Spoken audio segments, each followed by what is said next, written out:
হাই everyone, আজি ভাবিছোঁ গামোচাৰ কাণফুলি এযোৰ বনাওঁ আৰু একদম চিম্পল টাইপৰ হ'ব, বহুত ইজি। যদি আপোনালোকে ইচ্ছা কৰে ঘৰতে বনাই ল'ব পাৰে।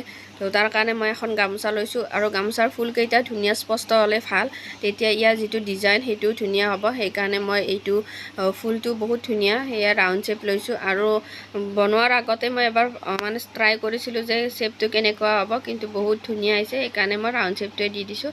তো আপোনালোকেও ট্ৰাই কৰিব পাৰে।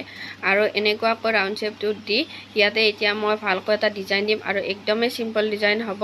আৰু ইয়াতে এটা ষ্ট্ৰং আঠা লগাই দিম আৰু এতিয়া হেডপিনত এটা ৰঙা মণি সোমাই দি এইটো ইয়াতে জইন কৰি দিম। আৰু যিহেতু গামোচাৰ ফুলকেইটা ৰঙা আছিল, সেইকাৰণে মই মণিকেইটাও ৰঙা দিছোঁ, তেতিয়া ধুনীয়া এটা চাইন আহে।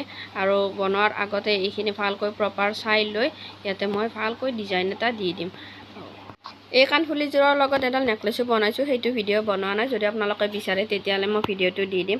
আৰু এনেকুৱাকৈয়ে মই 5টা মণি লগাই লৈছোঁ, বেছিকৈও দিব পাৰি, কিন্তু মই 5টা এনাফ কৰি দিছোঁ।